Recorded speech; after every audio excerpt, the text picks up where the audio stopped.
Welcome, everyone. How's everyone doing? Very good. Doing good.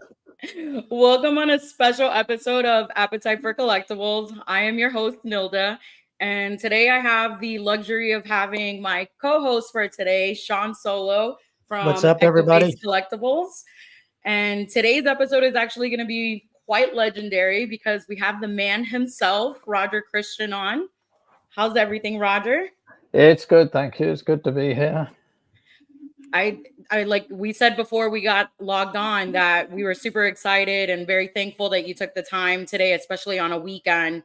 Because I know you had to do soccer stuff with your grandson, correct? Son. Oh, No, your son. Yeah. No, But yeah, super appreciative that you took the time. that's okay. Yeah, he's messy mad.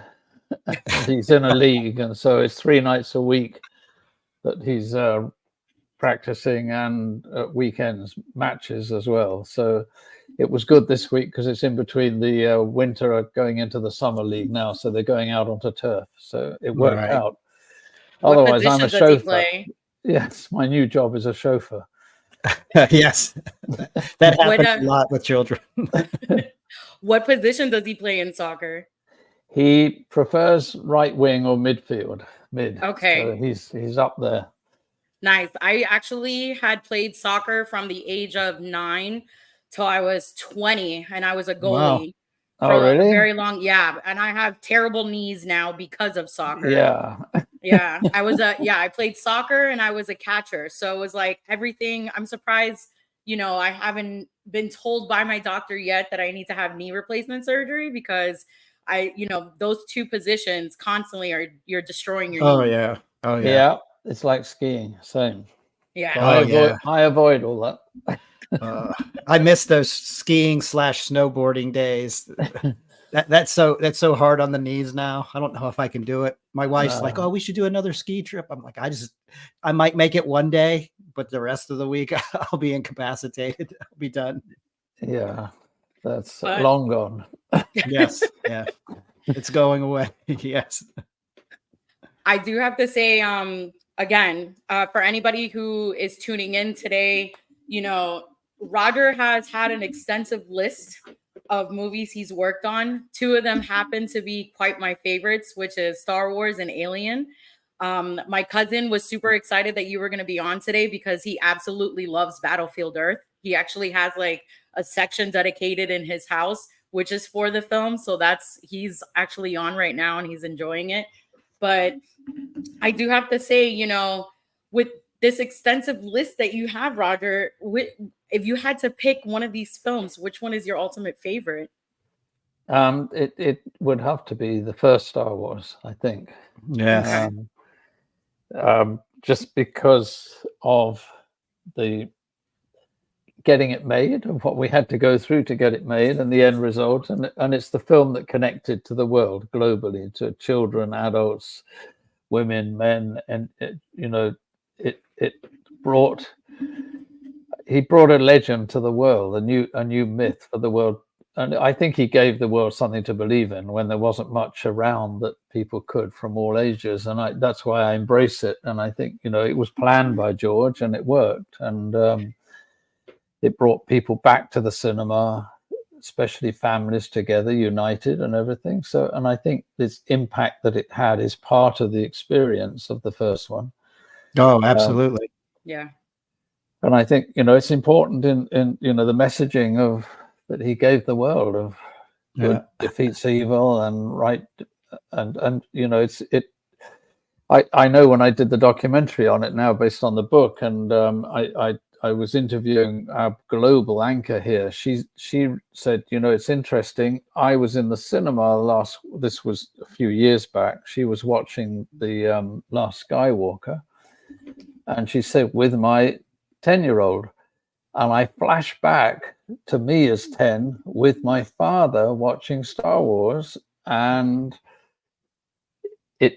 you know what it did? It broke the communication barriers that exist a lot, especially now between parents and children. Oh yeah, definitely. Yeah. And it's, you know, I was having a lightsaber battles this morning with my 10-year-old. So It's so funny when you say that. It puts the biggest smile on my face. It's like it's so pure. It's just pure love and awesome. I just love hearing you say something like that. Great. Yeah, for me, you know, I got into Star Wars because of my mother. You know, a lot of people know my story. I didn't get to learn how to speak English until I was like 7, roughly 8 years old. And you know, the first film I was ever introduced to was Star Wars, and it was because my mom showed it to me. And you know, it's nice that occasionally I get to have that experience where if I go and visit my mom and we don't really have much to watch, she'll be like, "Hey, do you want to watch Star Wars?" And I'm like, "Okay." And like when we sit together in the living room and watch it together, I feel exactly that. I feel being back to being that 7-year-old little girl with her mom watching it for the very first time. And it's a memory that, you know, I'll always cherish forever. And I feel like that's what Star Wars does to people. It transfers you back to something that brings a memory in your life. it does. It's Absolutely. universal, you know, and it doesn't matter. You can go to China and there'll be a Star Wars doll in a village. Right. It's no other film has ever done that. Yeah. Not at a global reach like that. Right. That's what we talk about, this Star Wars community that we have. And it's globally. Like you may not have that much in common with someone, but you've got Star Wars, you've got that bond that you can, you know, connect over. And then when we go to these conventions, we see these people that we talk to online, like Nilda. Like we met each other at a con for the first time, and it was like we knew each other forever, and we've been like super close ever since. And Star Wars did that. You know, Yeah. I mean, what other movies can you really say that will it's so interwoven into your being where you can connect with so many others. It's just amazing. Yeah, no, it's unique, and it won't happen again. It's just the circumstances aren't there that it could happen again. Right. The way the world is and the control now, but yeah, and it's somehow we got it made against every obstacle that could ever be Well, put Roger, in front of us. I was going to say, I do have a question though. So how were you approached to work on Star Wars, and how old were you? We were young. I was doing. I kind of broke through fairly young into set decorating, which was unusual because it was an industry when I went in, and I'd gone in from art school with long hair and jeans and watching European movies every weekend, right, into a business where all my art department people I got to work for were in suits and ties and short hair and telling me to shape up and stop watching all this European rubbish and all of this stuff, which I would have none of. And I worked a lot with one art director, Les Dilly, and he was in Mexico on a film called Lucky Lady, which was a massive movie. And there was only John Barry, the designer, and Norman Reynolds in an art department. And to tell you, it was rum running in the 20s. There were 52 boats fighting battles on the ocean. It was massive. Wow. And they decided they just couldn't cope and asked me if I would go out. So I did. And it was written by Gloria and Willard Hike, who wrote American Graffiti. Mm-hmm. And they wrote some of the character stuff for George on Star Wars. And when the budget, which at that time was, Fox only said they would give him $4 million if he could make the movie for that. And he wanted a spaghetti Western in space. Those things all came together to Britain was half the cost of America at the time. So the budget that was $8 million in America, that's all Gary could get it to, was $4 million in Britain because it was half the cost. And we had stages free in Britain that, you know, there wasn't that much work. And in Los Angeles, there was nothing free. So they suggested George fly down and meet John Barry and myself and see what we were doing. And that's how it happened. George and Gary arrived like students, you know, saying to me that he wanted to make this science fiction film. And me being truthful, I was creating a salt factory at the time and digging salt. And George, being who he is, he picked up a shovel and was shoveling with me as we talked. Oh, that's awesome. And he, you know, I said, look, and I'm an avid science fiction reader, which was unusual at the time, but I loved all of the great writers. And I'd never seen a movie that I connected to. They just were over designed and just, I don't know, there was nothing in them that I could think was real. So I said that to him, and I said, you know, it should be like an old car in a garage dripping oil, and the owner has kept it going somehow. Well, I only realized later when I got to London, I'd actually described the Millennium Falcon exactly. And this idea of, you know, using used kind of sets, and gave the idea for John Barry to take him to Tunisia, and there was Tatooine. You know, we didn't have to go and build some fantasy of a planet. It was there, this ancient architecture that is science fiction in itself. So that's how it came about. That's how I came on it. And the shock, well, the shock in August when we arrived and I read the script and went, I loved the script because I got through my childhood with King Arthur and Ivanhoe, Robin Hood, you know, and Adventures, June, all of these things. So I knew about mythology, and I read the script and knew what was behind it. No one else did on the film. They thought it was a pile of children's rubbish that would never be seen. And I did my breakdowns to what you have to do, because then the set decorator did everything. We did weapons, we did vehicles, we did the sets, we did the interiors, exteriors. In this case, robots. I had to do everything. It's all split up now, but I had the lot. And I made my list, and I said, I can't afford to do this. It's not possible. But I was so determined, and here was something I really, really kind of embraced when I read it. And I really liked George. You know, we got on. We had similar discussions and tastes when he first arrived. So I just thought, okay, I got to find a way to do it. So was it your idea just to make Star Wars so like dingy and dirty and lived in? Or was George thinking the same, you know, along the same lines, or was he thinking keep it nice and clean? No, he wanted a spaghetti western in space. That was what he said. And he arrived in London with 6 paintings by Ralph McQuarrie, who's the true unsung hero of Star Wars. Yeah, still is. And in those 6 paintings is the whole of Star Wars, except for the lightsaber. That wasn't in there. Right. But C-3PO, R2-D2, the you know, the wilds of Tunisia,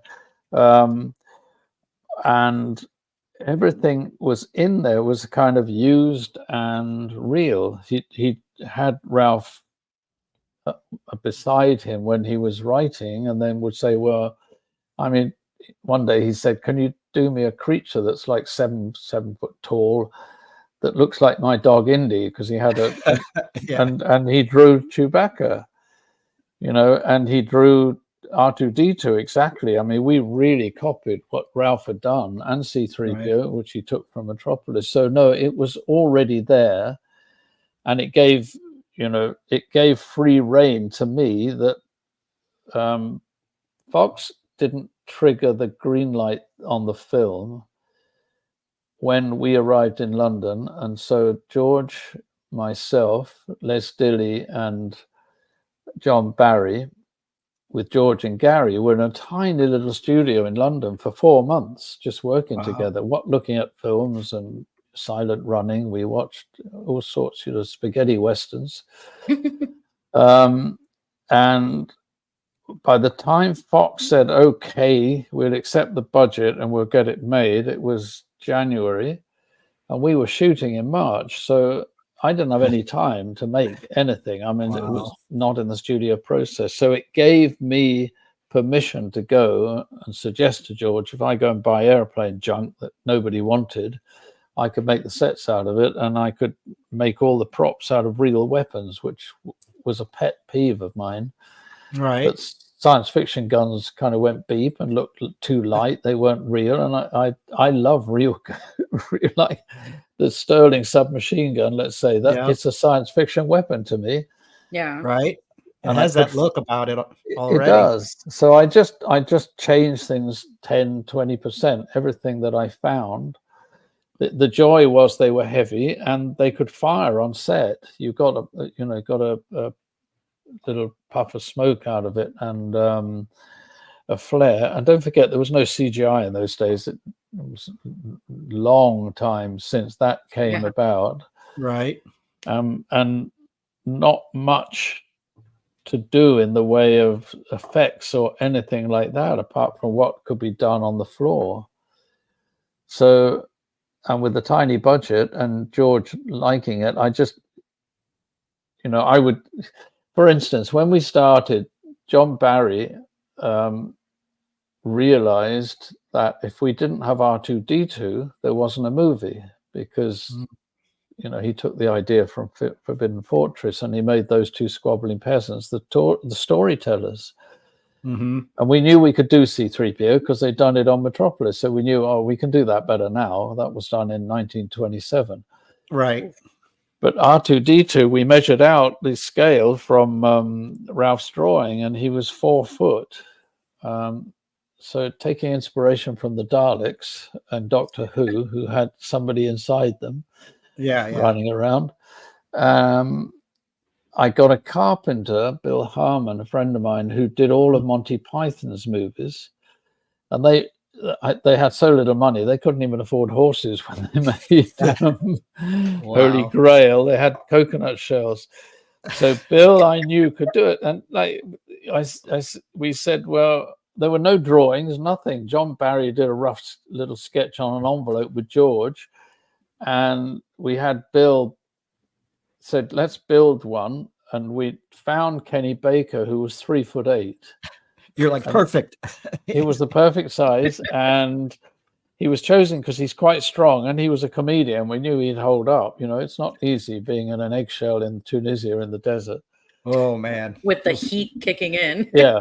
He's like, can you put some air conditioning in this thing? Yeah. Well, I saw a segment too that Anthony Daniels was always talking about, that when he would be in the suit and being in the heat, he felt like he was, like cooking. Yeah, it was. Yeah. And once he got in that suit, there was no way out. A lot of the times for Kenny, it was the same. But so we said to Bill, can you do it? And he said, well, there's no wood. And Robert Watts said, no, I haven't got any money. I can't give you. He was the production controller then. I've got no money. No one's given us any. And so Bill had marine ply in his garage at home, and he brought that in. He scrounged. There was a Ken Russell film, I think, going on, and he scrounged a bit of wood from them. I found a lamp top because he said, I can't make a top. That's beyond me with nothing here. So I found there was a junk heap in the back in a lighting company, and I found that lamp top, which was the perfect size, and Bill got it for me for 10 shillings, which is like 50 cents. Wow. And we stuck that on the top. Yeah, and we made him walk. It was an effort. He couldn't move it, but we stapled his boots inside the legs, and he still couldn't do it. And I bought, to try and make it look a little bit better, I bought some, I went to an old trading post and bought, like for £1, I bought a load of junk from army stuff. And there were the lights from Dakota Aircraft, which I stuck in his head, and they're still there. Wow. And part of that, there was an old fighter pilot's harness that got. And we had the idea, and we stapled that inside. And actually, Kenny wore that version of R2-D2 like a rucksack. Oh my God! We got 3 steps out of him before he fell over. But George and Gary were watching, and we knew then we had a movie, literally. Now, with such a limited budget, was George pretty accepting of most of the things you guys came up with? Because I know you guys are under a time crunch and the budget. Because I guess as you get more money down the road, he could be a little more picky about like maquettes and things like that. No, George was a very kindred spirit, and I Okay. think because he made THX 1138, where he created a science fiction world in this Los Angeles, he knew that what we had to go through to get it up there. And what I did while we made R2D2 and we made the land speeder, we made mock-ups out of an old Volkswagen piece of a chassis and an old motorbike. They welded it together, and we made the first land speeder as a mock-up to find out the right size and if we could make it work with 3 wheels. I went to the gun hire facility. There was only one in Britain Baptist, and you could arm a full battle of, you know, World War One, World War Two, whatever you wanted. They had everything, and I knew them well. So they set me up in a table in there, and I converted the Sterling, which was T-strip, I put around the barrel just to change it a bit, and found some of these old gun sights in a drawer in the back, and I'd stuck those on the top.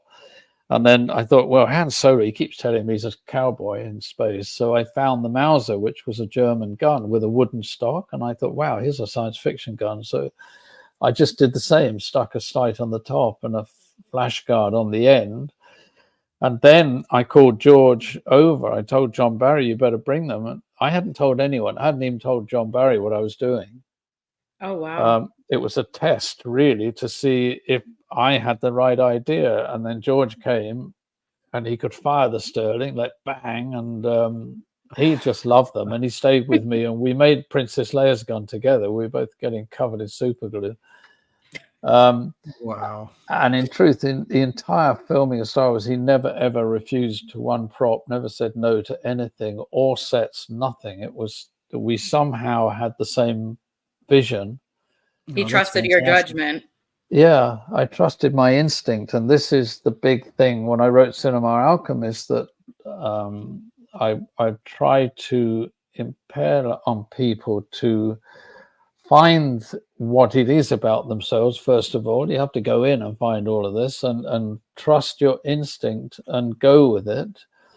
And, you know, the last line in my books is, don't let anyone tell you you can't. You can. Because I thought it was a simple way of putting it. But, and, you know, I made, like, in that little gun hire, before we went to the studio, I made a whole range of weapons, guns. I got Chewbacca's. And when we finally got the money and we moved into the big studio, they set up a table. This was in a few days, to put everything I'd made out onto the table for the crew to see. And I'm the first AD, the props, all these people came down, looked at it. They picked up my Sterling, threw it at me and said, this is crap. Don't you realize we're doing a sci-fi movie for a big American director? And they went off to get me fired. Oh, geez. So that's how it was. Oh, wow. Yeah. And I heard the DP was a little pain. no, he was awful. He was an awful human being. And I just, you know, I look forward to working with him. He'd done Polanski's movies. He'd made the Beatles movie, all of these, but he had turned into a grumpy, nasty old man. I don't know what happened. He was rude to George. After the first day shooting, when George went to look through the camera, he said, why are you doing that? That's my job. You look after the actors. And from then on, Gary Kurtz acted as an intermediary between them. They hardly spoke. Oh, wow. I feel like that, with a chemistry like that, if there's so much animosity, it kind of ruins, you know, the excitement of, you know, making a film. Well, it put George in hospital, you know, towards the end of the shooting. He was put right at the end, and they thought he was having a heart attack, but it was just stress. Yeah. And George never said anything at that time and just got his head down and got stuck in with it. You know, the actors were on side. They were on our side, let's say, as was Alec Guinness, who was a great support because he was such a giant in the acting community. He helped to give George some kind of credence. And The only redeeming factor is British crews. When they've got the job, they'll work. They don't give up, you know. And so it got made, but it wasn't easy. No. I know that you earlier were stating that, you know, you guys were given a list of like certain props and stuff like that that had to be made, and you know, you guys were using low budgeting to be able to afford some of these items. Do you think that if Star Wars would have been made now as opposed to back then, do you think the budget of having to buy all those props would have been extremely high? Yeah, no, the film would have been huge money, you know. And I didn't make one, you know. Normally you would design it, it would go to the draftsman, they draw it up, it would go to the workshops, it would get made through the workshops and then end up on the shooting floor. I couldn't do that with one single item on Star Wars. Everything, I was ordering my buyer to bring me in whatever, loads of junk, camera parts that were abandoned, you know, aircraft junk. I found around 4 airfields. I found mountains of broken down airliners and jet engines that no one wanted. It was not sold then. It was sold as metal by weight, and no one wanted it. Yeah. And all I did was like a magpie. I would collect in the office anything I thought that's useful. I didn't know what it was for. I got so much junk, I had to move to the next office up. Wow. The junkyards must have loved you Yeah. guys. Well, the costume designer was always in there getting stuff for his costumes, you know. And then eventually they understood what I was doing. And there's another story I'll tell you.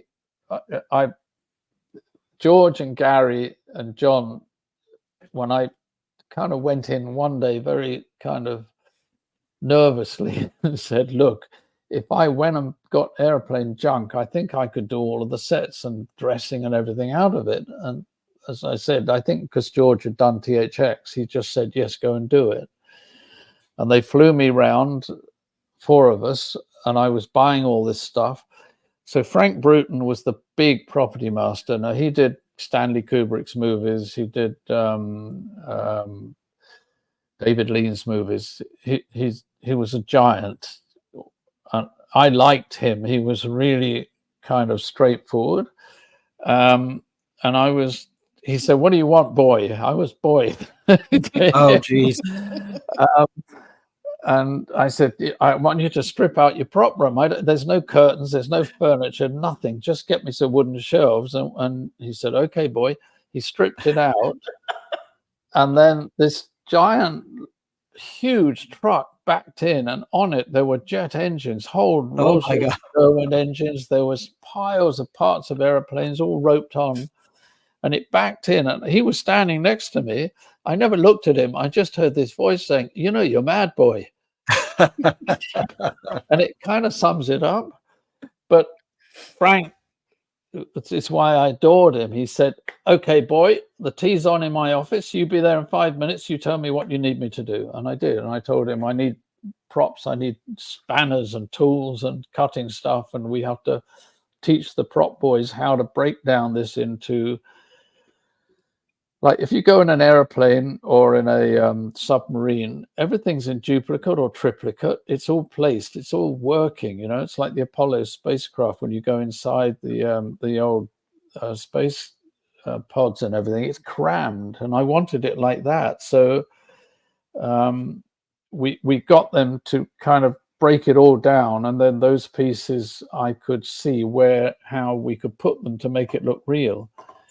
And we did the cockpit was the first set done, and the Millennium Falcon hold. And he'd hired a draftsman, John Barry, John Lang, who did 2001. Okay. So they drew up the cockpit of the Millennium Falcon, and it was all beautifully done, you know. And I kept going to him and saying, you know, I'm going to come and destroy this, don't you? This is an old. I said, if you read the script, Luke says this is a pile of junk. So eventually, I did go in there, and I took the seats out. I got old fighter pilot seats, put those in, and we dressed it up, put all the junk around it, and then showed George. And again, this was a moment I was crossing my fingers, thinking, is he going to like this? Is this right? You know? Yeah. He loved it, and that was it. We were off and running, and the hold itself, the big chess set hold, took weeks, and it looked terrible. When you put junk in, it doesn't work until you get it in. I was praying no one would come on the set, because I thought they are going to think I'm nuts, I'm mad, but eventually it suddenly appeared like this amazing working spaceship. And I'd aged it down and put, graffiti lettering on and all sorts of stuff like that. And then I could see when people came on the set, I could see their amazement that, wow, this is a real ship. So it was, again, it was instinct, as you were saying. I didn't know. There was no reference. Like if you go to make a period film, it's in the 1800s, you go to museums, you go to books, you have houses, there is nothing for a science fiction film, especially at that time, to go to. There was nothing. It was just like, cross your fingers, this is maybe going to work, this mad ideas I was having. Like slipping a coin, flipping basically a coin. Yeah. It's like you've got to start in layers and build it, and then all of a sudden you start to see it form its shape, and you're like, okay, now I can see a vision for it. And then kind of like building a Lego set. Yeah, exactly. Yeah, pretty much. You start building, like the interior, and then here's my son's Lego lightsaber.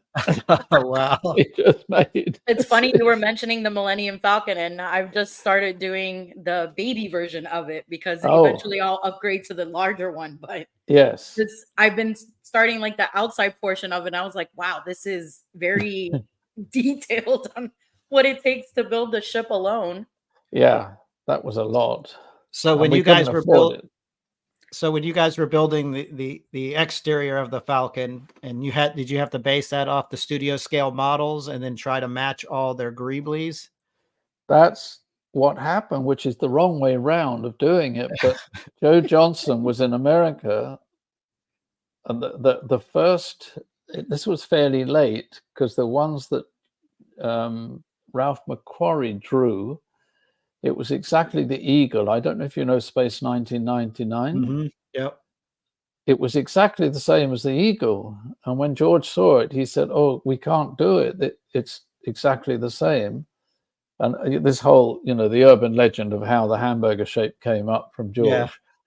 But so Joe Johnson at that stage started building a model. We didn't know what was going on. And there is no fax then. There was no email. There was some ancient telex machine, but we would get a pouch every Thursday with photographs of what they were doing, and we would send back a pouch to them, which took 3 days to get backwards and forwards in those days. Wow. And so John Barry had gone to San Francisco and met with them all, and explained to Ralph McQuarrie how we could do half the Millennium Falcon full size, because they were running into it. They would go, we had to have it. You couldn't fake that. Right. And the rest, they could do a matte painting behind it. So that's how that got done. There's another story there. See, Ralph McQuarrie had never done a matte painting in his life. Oh.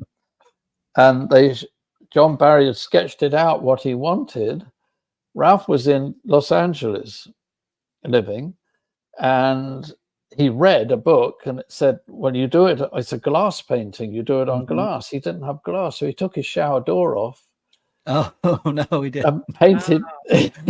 That's the right size. You got to start somewhere. Yeah, he painted it. But then Paul Bateman, who's a science fiction artist, a great friend of mine who helped me work on the documentary, he got to know Ralph very closely. He did a lot of work for him, and he said it got worse. He realized he had to take it to San Francisco. He strapped it onto the top of his old car. No, he didn't. He's got a shower door on his car. That's great. Oh, I love it. Yeah. I So wonder that's how much it that got shower done. door is worth.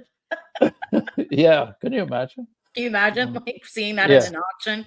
You know, Yeah. we're gonna start a bid on a Ralph McQuarrie Yeah. shower bid. Yeah. It should be there somewhere in the archives, actually. I must Yeah. ask. Yeah, I Yeah. would think so. Wow. That'd be something to see. Yeah. Definitely. So I got a question. It's like trying to pick one of your who's your favorite child, but what is your favorite prop? And No, you've made so many amazing, like it's hard to pick. Yeah, and I'm very fond of the Han Solo's pistol. Yes. But it has to be the lightsaber, because you know, as soon as I read the script, I went, aha, Excalibur. You know, when you think of King Arthur, it's the sword, it's the magic behind it, not what was written by George. And in fact, it was a laser sword then, it wasn't a lightsaber. I couldn't find anything, and I was relying on finding objects. The special effects boys had made, they looked like turned torches, and the idea, because Ralph McQuarrie's painting, the only one was it was Darth Vader fighting, and it looked like a medieval lance almost. They'd kind of made 3 like that, but they looked terrible. George rejected them. We all did. And it was only, again, destiny. I have to say, destiny struck me, because I made Luke's binoculars, and I found 3 different camera parts and stuck them together. I took them apart and stuck them together, and then I had a flap at the back that could open from a stills camera. And I thought, you know what, for the audience to believe this, I should stick 2 lenses on the front. So I went to the camera hire shop in London to buy 2 cheap lenses and stick them super glued on the front. And while I was in there, I said, David, the manager, I said, do you have anything? I've got to make a weapon somewhere or other. And he first suggested a torch. And I said, no torches. They're not going to work. And he said, well, have a look over there. And there were some boxes underneath the shelves. And he rented out press cameras. And the press camera that all the press used was the Graflex. It worked in the 40s. He said, have a look and see what there is. And I pulled out the box, and literally, it is slow motion. It is like music rising. And there were these 3 Graflex handles. This here. So the Graflex handle, which that bit without the T-strip on it, there were 3 of them in there. And I just, it had the red button. It had this on the end. You don't know what it was for, but it just struck me, there it is. And I grabbed them all, raced back to the studio. That's when, and I thought, I've got to make a handle. So this was left over from the blasters hand, and I stuck that on. And I'd broken down a Texas Instrument calculator, because anything I get, I would break it down. What's inside it? What can I use? This bubble strip there was magnified the numbers and illuminated them, and it fitted beautifully, because that was the only bit I didn't like, was the clasp that it clicked onto the camera. Yeah, that was it. And I called George over and I said, I think I found the lightsaber. And big smile. He held it because it's weighty. Big smile is the ultimate approval. That's and awesome. He just said, look, it's got to go to Tunisia right away. When I need to hang it on Luke's belt, it won't be used. So I had to put a D-ring on that. And so I only had rough tools. So I'd hired a friend of mine who was a metal sculptor as a special assistant to me. We created a new post in the film industry. And I said, Roger, you've got some tools down there. Can you stick a D-ring? And he had some in his toolbox, because there was no buying, like no buying supplies. They just said, get on with it. So he stuck that in, and that's what went to the desert and went on Luke's belt. And then it was the same one that Luke fired up when Obi-Wan Kenobi gave it to him. So when George approves these, does he go ahead immediately say, okay, that's great, I need you to make like 3 or 4 more? Or is it just kind of like he just went off. That was what it. he had. But there were conversations about, normally I would make 2 or 3 because actors lose them, they break, you've got to have another one, you know. So Yeah. I knew I had 3 handles. There were a lot of conversations about how to do the lightsaber blade. By chance, I'd done some kind of art displays that we used to do for exhibitions, and I painted some with front projection paint, and it glowed. So I suggested this. So they said, "Oh, you do it, try it." So I made a second handle, gave it to the special effects boys.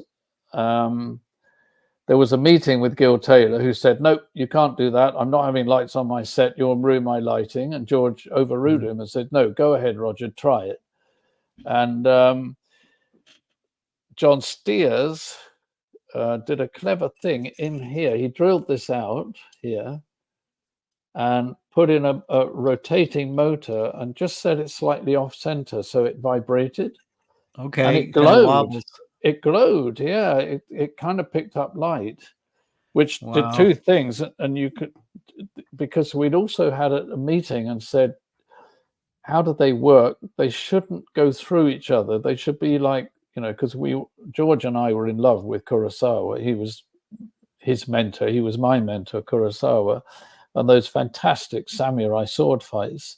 Oh, yeah. So we thought it would be wrong if the blades went through each other.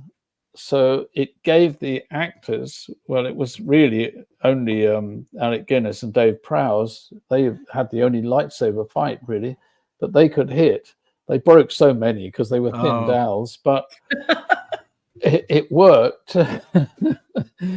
It worked. And they could only rotoscope. That was hand painting the frames in those days, so they could hand paint the blade better than we could do it on the floor. But there was some glow there. Wow, that's amazing. Yeah, and you know, I mean, I used to get chills. I was seeing Excalibur coming out of the lake and all of this stuff, and I just knew if Star Wars would have any form of success, it would be the lightsaber would be the iconic image. And it really is. It really is. I was talking about it last night with Star Wars Theory, that when you think of it now, it's apparently now it's the most iconic prop in the history of cinema. And I made it for like $12 for $15 from amazing. It's amazing. And it all started with this thing here. And now look, it's exploded. I mean, he sent 3 lightsabers to Arjun. He's got about 5 working. There's now lightsaber companies. Right. Every kid wants a lightsaber, which my days it was Excalibur we were fighting. And you're like, don't worry, I made that. Yeah.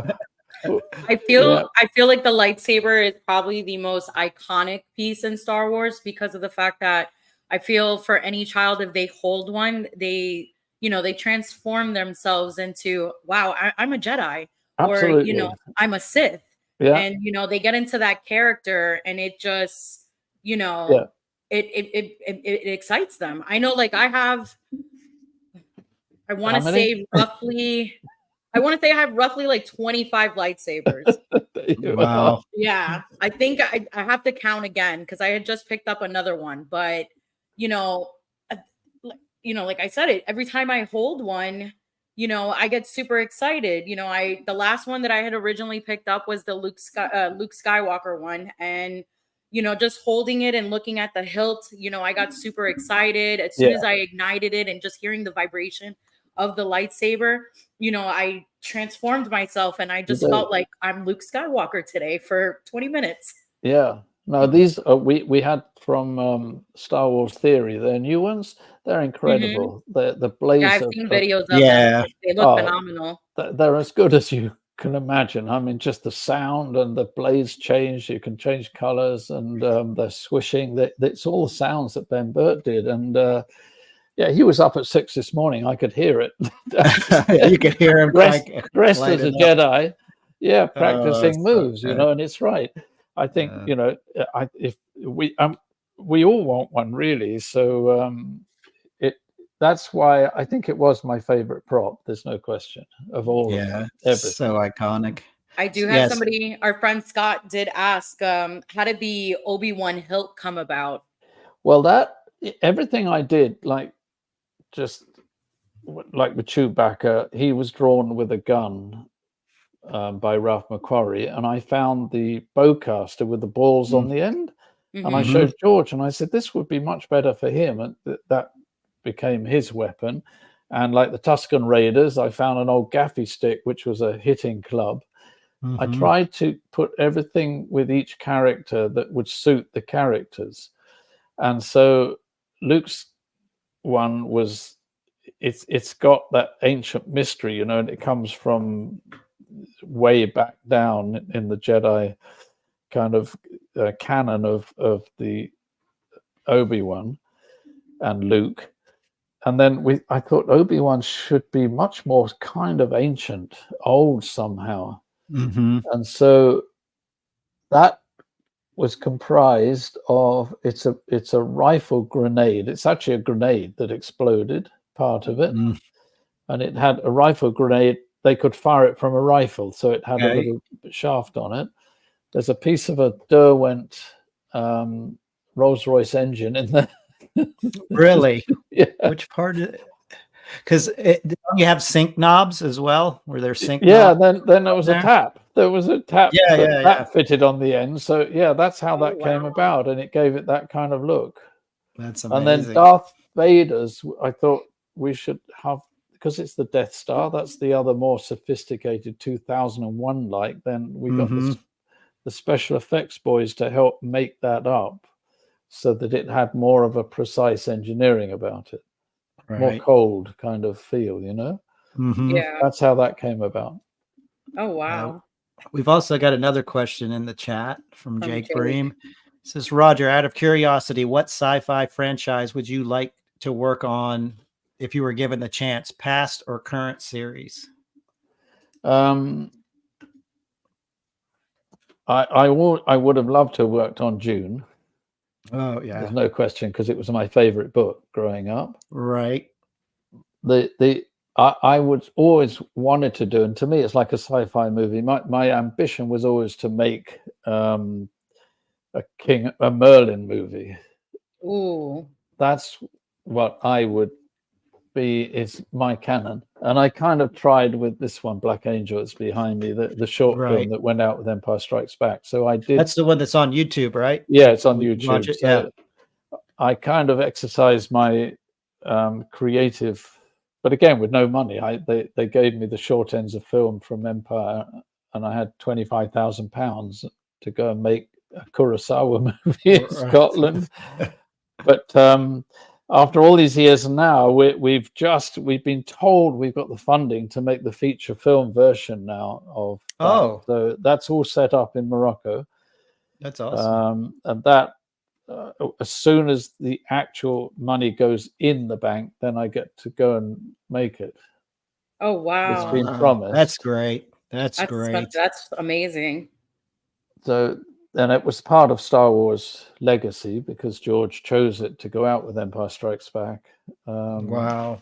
And that was my first film as a director. So there's a lot of, close kind of links with Star Wars and George. Yeah, that's got to be exciting. Yeah. I do have to ask, because it was the 25-year anniversary of the Phantom Menace this year, and I got to enjoy it with my friends, and we went back to the movie theaters and basically relived our high school days. Were you surprised on how the fandom has now been extremely crazy for the prequels as opposed to what it was 25 years ago? It's exactly what I predicted, that and I've always told people, I said, if to go to the cinema and see Phantom Menace, the pod race itself is worth the price of admission. Oh yeah, it was great seeing that again. I'll show you this real quick, Roger. I had just picked this up. Oh, that's great. That's a really good one. That looks good. Yeah, so, it's the 1999 Don Post Don Post helmet. Really? Yeah, it's Don Post. Oh, nice one. So and George kind of divided the film in two. He only allowed himself 12 weeks to shoot it, and that was a 24-week shoot. So I had one crew, he had the other crew, and we shot side by side. And so Watto is actually the first true CGI figure that everyone accepted as real. It was never, ever considered. So these were the breakthroughs in that film. But I always knew, just not having just worked on it, directed second unit, I knew this film was fantastic. And George always made his films for 9 to 12 years old audience. That's his audience. And he's told me many times, it's not my fault that adults like them as well. And when you look at the first Star Wars, then Empire went much more classic science fiction elder. He came back with a vengeance, George, with Return of the Jedi, and really took control of that with the Ewoks and everything, and made it like for children.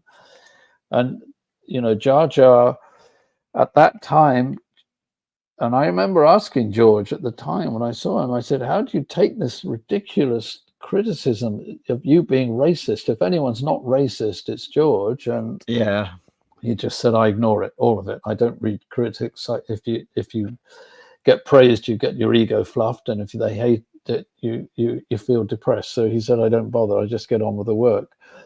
And I took Arjun, my son, we went to the cinema here last Saturday and saw it.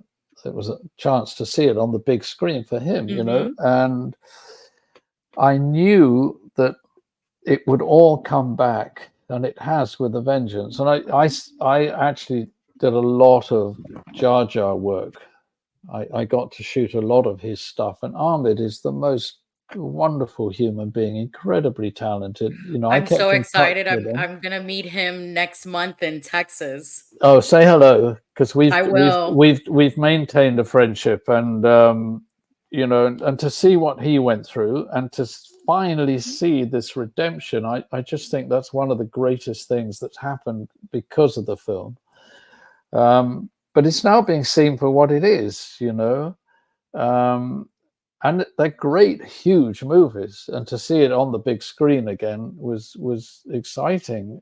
And I think that's true of those whole first 6 movies that George actually made. Every one of them couldn't be made what he wrote, and people figured out how to make it and do it, and each one of them kind of transcended the genres at the time.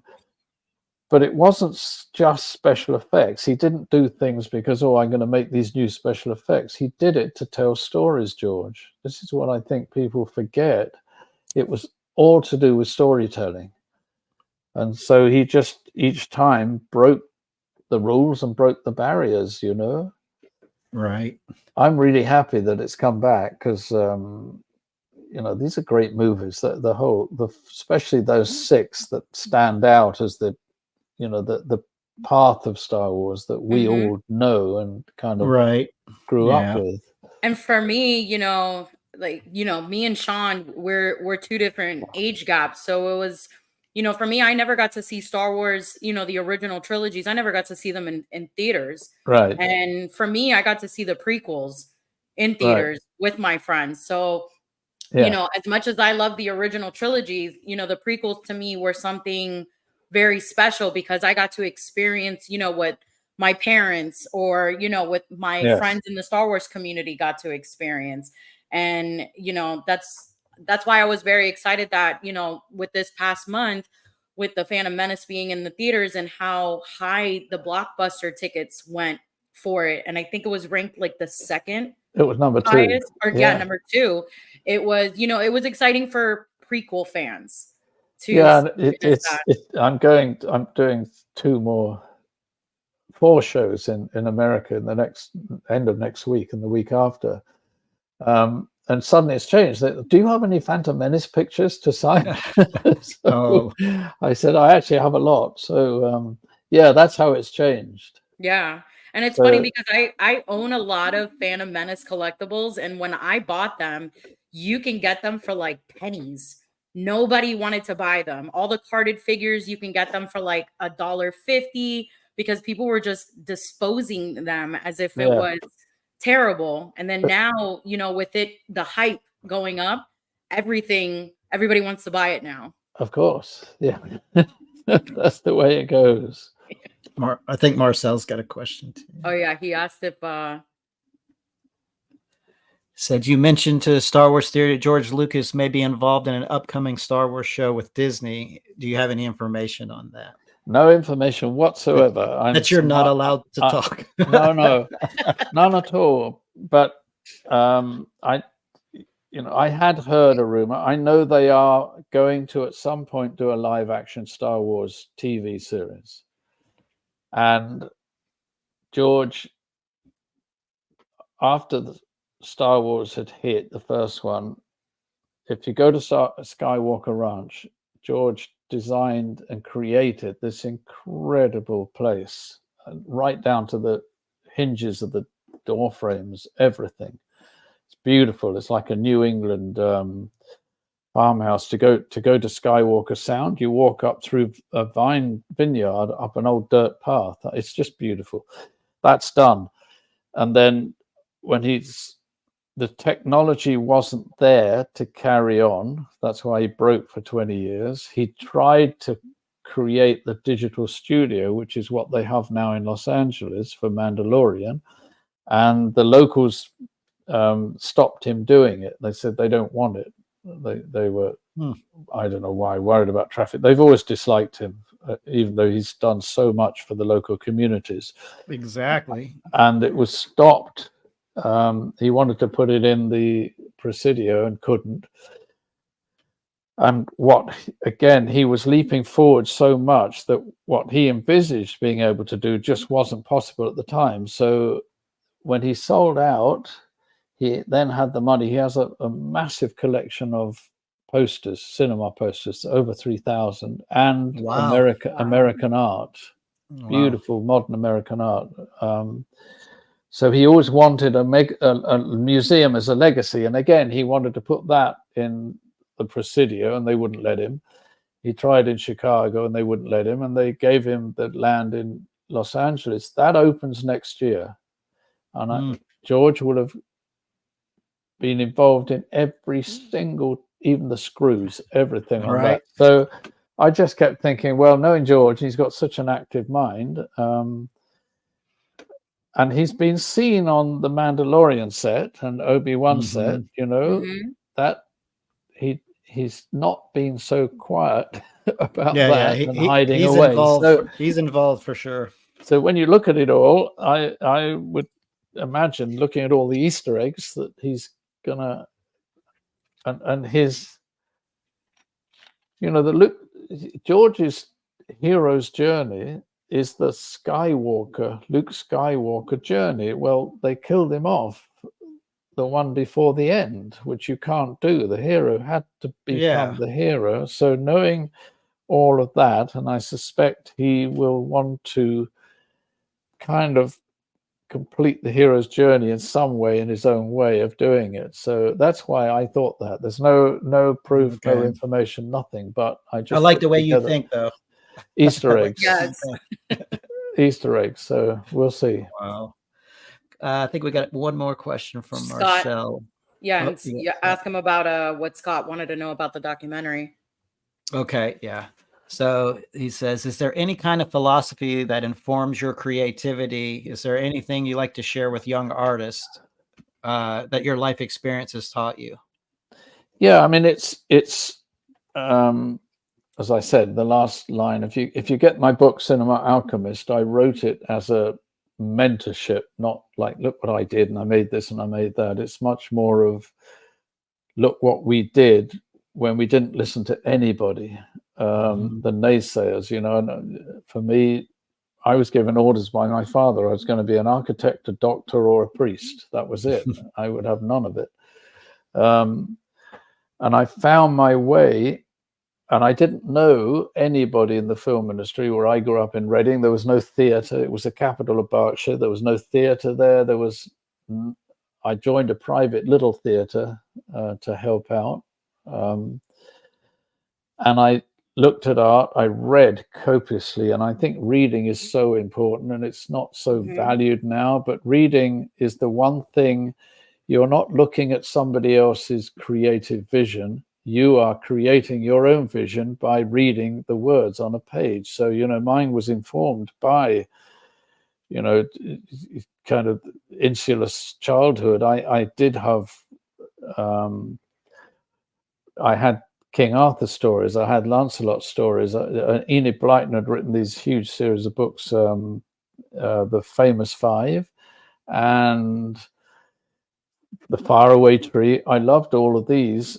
And I watched a lot of European movies all the time. And it's interesting how, the only movie I could kind of relate to when I did Star Wars was a movie called Alphaville that this New Age Jean-Luc Godard, the French director, made. He made this Paris look like a science fiction city. In the ranch, I found out later that poster is one of the few posters, Alphaville, on George's wall. So he'd seen those at UCLA when he went to college there.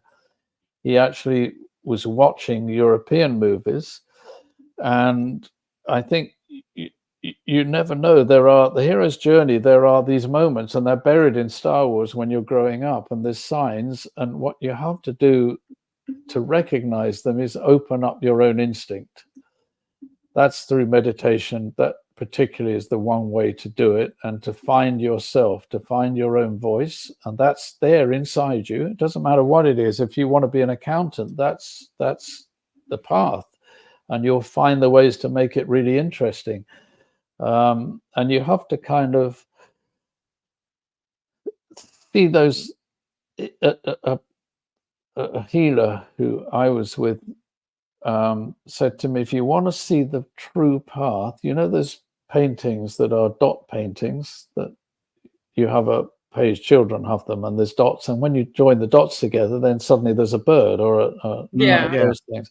They said, that's your life. There's all these dots, join them together and you'll find there's the path that you're supposed to be on. Oh, wow. I like that. And I think, and I just encourage everyone. I had a young filmmaker in India saying, I really want to be, I want to go into be a director and all of this stuff. And I said, do you know who Sajid Ray is? No, I never heard of him. I said, go and get every Sajid Ray who made films in villages in India and got Academy Awards for it, and no one knows who he is.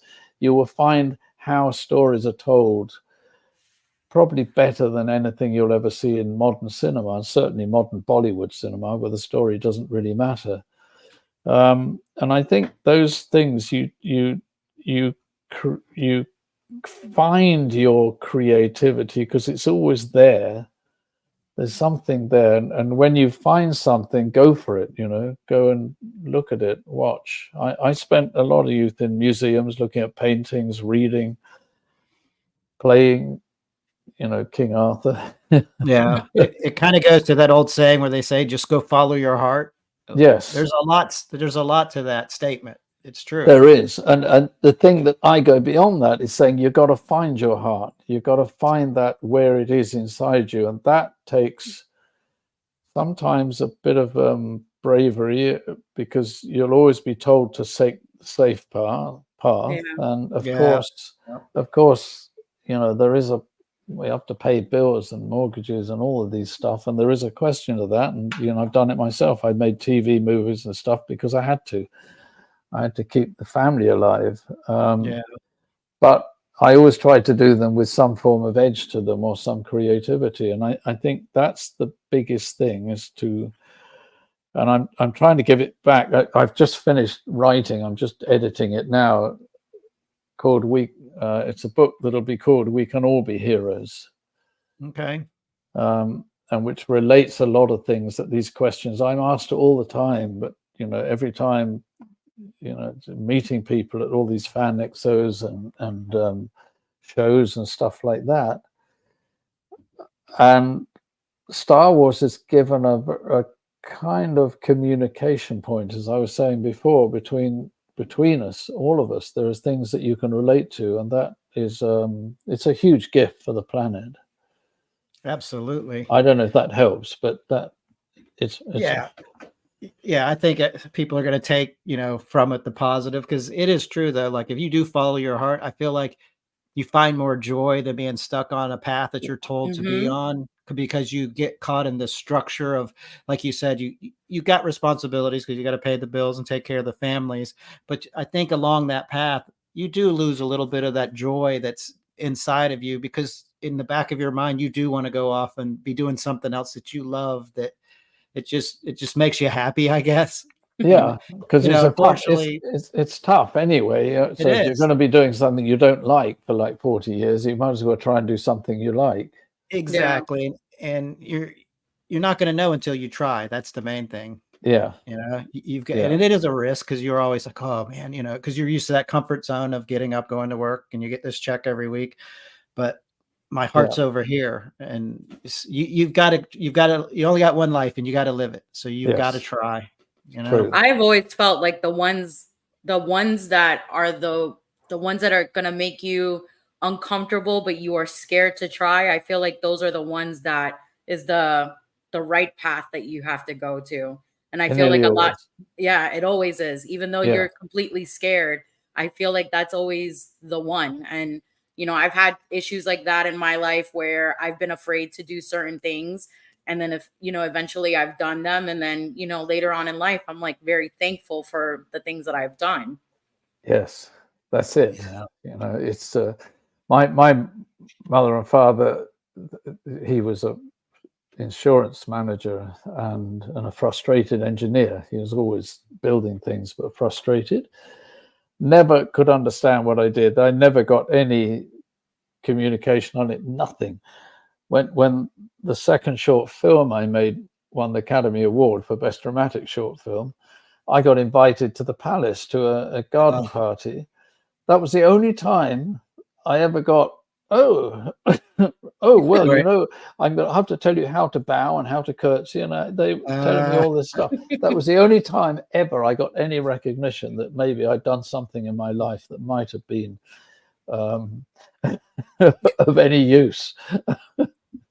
but even for like all the fans and all the listeners, that we got to kind of educate them and kind of direct them to your book, The Cinema Alchemist, because I feel like a lot of your stories are in that book that people can learn from.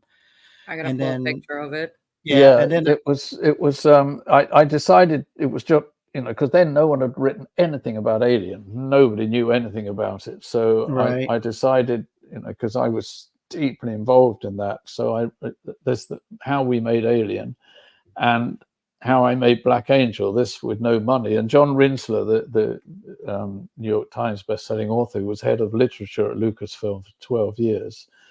Um, he edited the book for me, all of my rambling writing and stuff. He put it into a shape of a proper book. But he always said to me, I'm keeping the Black Angel part because it's like a life lesson for anybody in how to make a film, and as a mentorship. So I think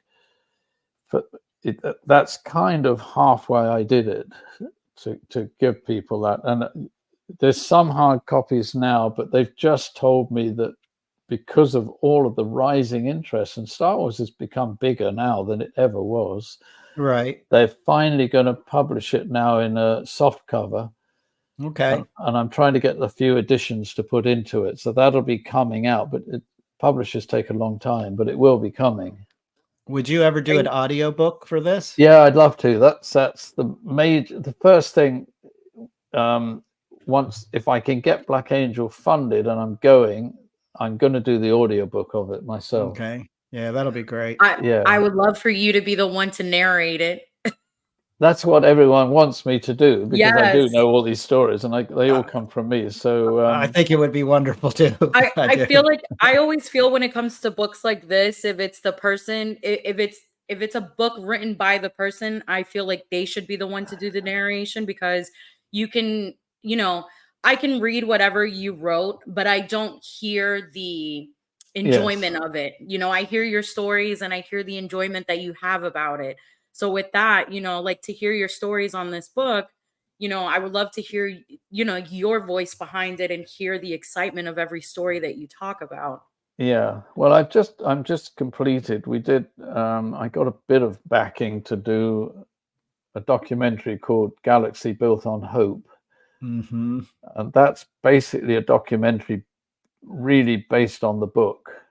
And I got, Guillermo del Toro is a director because of Star Wars. He saw it when he was very young and went round the block 5 times and just couldn't believe anyone had made a film like this. And Gareth Edwards, who directed Rogue One and The Creator, they're both in it. They both wanted to be in it and tell stories, so they're both anchors throughout the whole thing. And Carl Newman, who directed Fanboys, they're all part of this documentary. And I found Bill Harmon, who made the wooden R2-D2. I got David French, where I found the lightsaber handles. I've got all these people, before they pass away, I've got them all documented.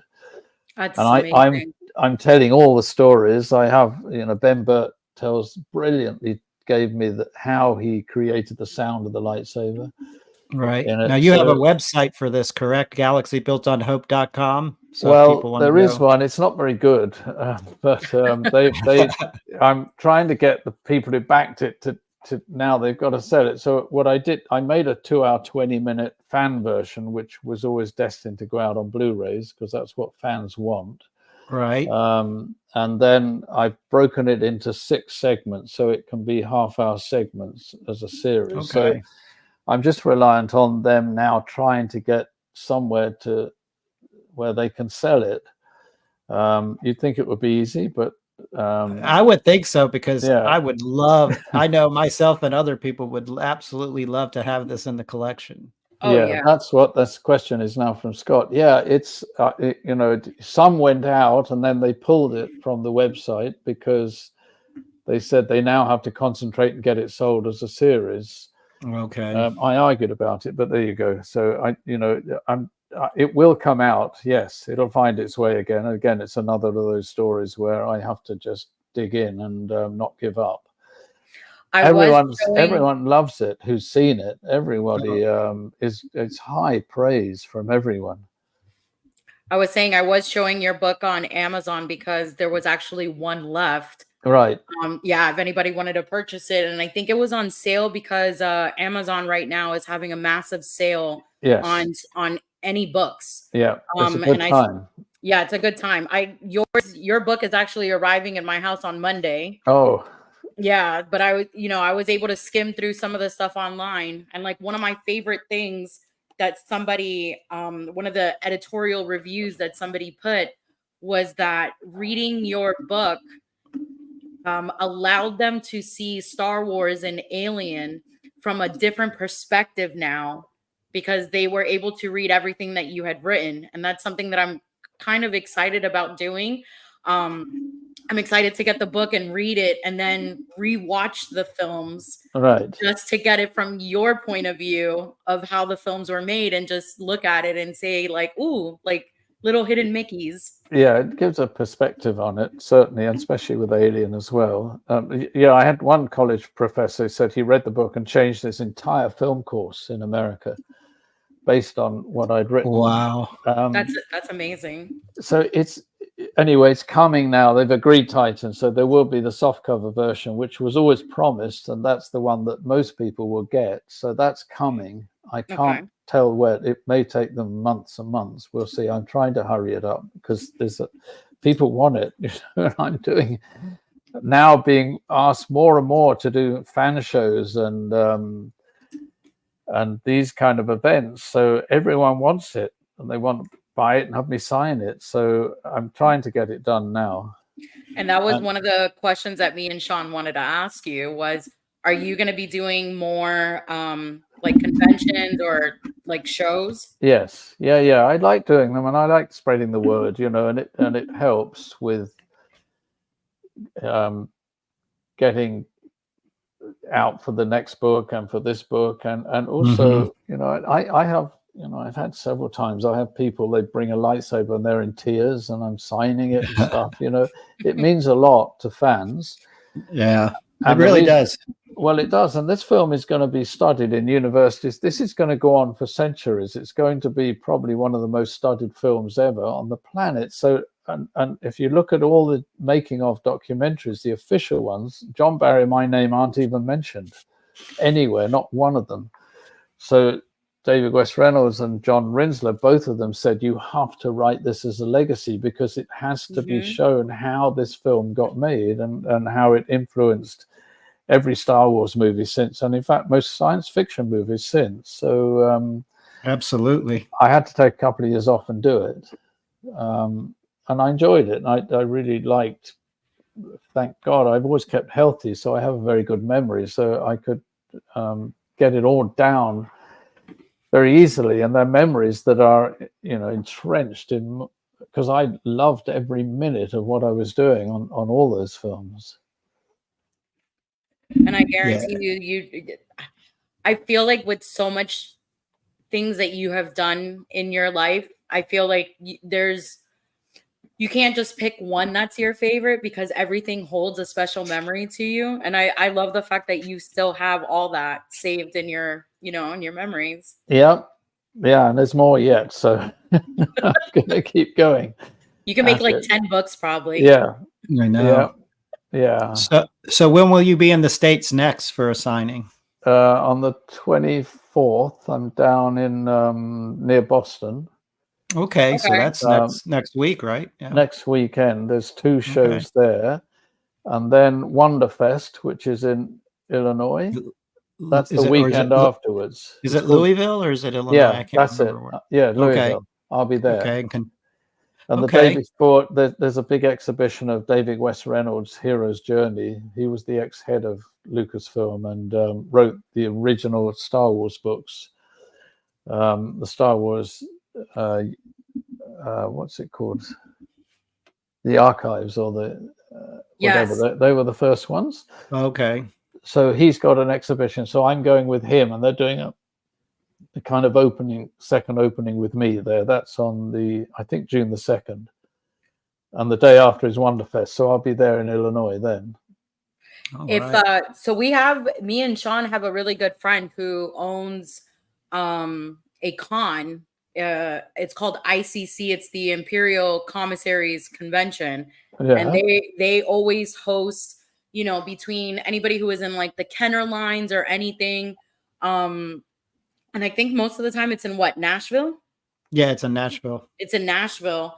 If any of them wanted to get you to come on board to come to the state, to the States, how would they go about to reaching you? Just by your email? Yeah, by email.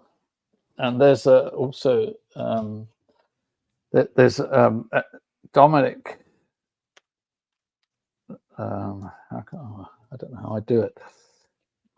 There is a contact in America now who arranges all of that for me because I couldn't do it. I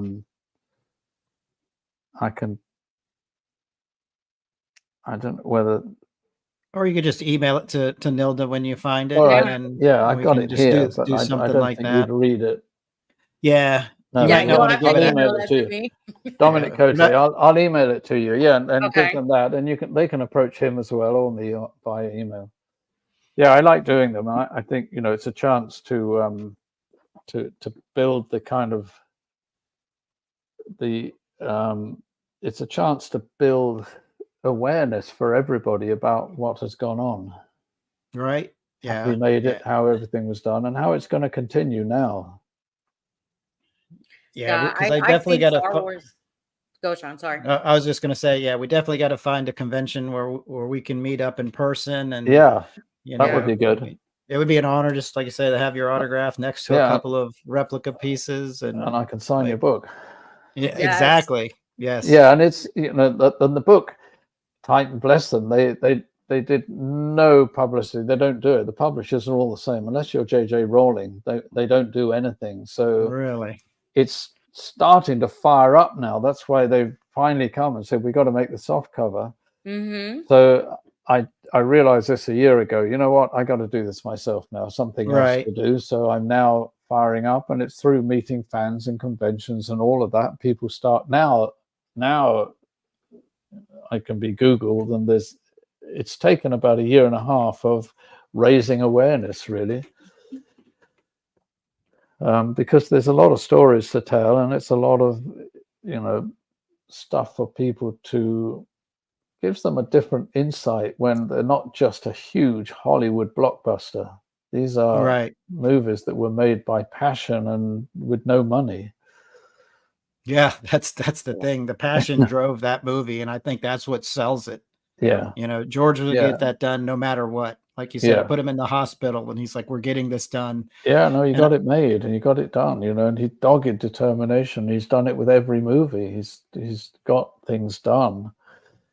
So hats off to him. That's why I encourage it, and also for children. I see what joy it's brought to the planet. So for me, that's what's really important. And I agree with the Yeah. statement that you have stated that, Star Wars will continue on past Oh us, yeah. past our children, everything, because of the fact of the fandom of how it is. Yes. Yeah, we're now fourth generation, so and Yeah. it's gone bigger. It's gone bigger. And the fact that people like you that are documenting it in these books, just not necessarily Star Wars, but aliens, just keeping the history, preserving the history through your writings is a big deal to keep things going further in the future. Yeah, it's important, I think. I think Yeah. it's like history. We're archivists or archaeologists. Yeah, exactly. You're all encompassing everything. Right. Yeah, exactly. Scott said that it's changed his life for the better. And I feel like that's what Star Wars has done to all of us. It has changed all of us for the better. I know a whole bunch of us can always, when we're going through something rough or anything, can reflect and look at something at Star Wars to make us happy. And it just, it brings balance to our force. Yeah. Whatever is going on in our life. Yeah, it's important. It's very important, especially now. It's much tougher now. It's much tougher for everyone now. As what is it? As Obi-Wan Kenobi stated, through the dark times we're living in right now. Yes, indeed. Yeah. So you have to find it within yourself, and that's what the lesson is of Star Wars, basically. Yeah. It's very clear. I want to say, Roger, I want to thank you so much. Not at all. Yes. For being on here. This was such an honor. Absolutely. I geeked out the moment that you responded to me, and like the first person, before I even text my boyfriend, the first person I had to text in excitement was Sean. And because I knew Sean was a huge fan of yours, and I messaged Sean immediately and was like, guess who I just talked to? And he's like, who? And I was like, Roger Christian. And he was like, what? I was like, I'm coming on this show, right? Yeah. I was like, yeah. He was like, I'm coming on this show, right? And I was like, of course. Yeah. Yeah. We've had a lot of guests on, like actors and stuff, but I was even telling my wife, I was like, I'm more excited to meet Roger than everyone else. I was like, because between yourself, Lucas and Macquarie, I know there's a lot others, but for me, you're the three main people that make Star Wars what it was: the storytelling, the set design, the conceptual, like everything about it. So it was an honor to talk to you today. Very excited to meet you. Yes, it's made my day. Good. I'm glad. Yeah. And like for anybody who is listening, Roger's going to be in, you said, what is it, on the 24th? You're going to be in Boston? Yeah, it's very near Boston. And, okay. I forget the name of the second show, but then the weekend after the second on third, that's Wonderfest in Illinois. Okay. Yeah. I'll put that online and just let people know so they know where to find you. Yeah. But yeah, hopefully, like Sean said, hopefully you'll come to our neck of the woods or any of the that'd be nice. Yeah, and get to finally meet you in person. And that'd be great. I'll save a little spot for you on my book as soon as it arrives and have you sign it. But yeah, like I said, I'm super excited for your book to arrive on Monday. And I promised myself that I wasn't going to watch any Star Wars film until I finished reading your book, because then I wanted to, like the editorial review stated, I want to rewatch Star Wars again and Alien just to see it from your point of view and then see how I see it now. Because what you stated, reading is very important. And I try to buy as many Star Wars books as possible. And then when I do read those books, I like to envision my own world on how what I think it looks like. Yeah. Exactly. So I think that's a big thing for this generation of kids that I think that they should read more, because it does open your imagination. It does. It's essential. It's a big essential part of an imagination, especially for a child. Yes, very much so, because it's your own imagination that you're growing, literally. Yeah. But yeah, Roger, thank you. Not at all. Yes, It's nice to meet you both. I'm happy to be here. But yeah, guys, you can find Roger on Instagram, and then if you need to email him, you know, I'll put the information down on the subject line in the chat in the end of the film.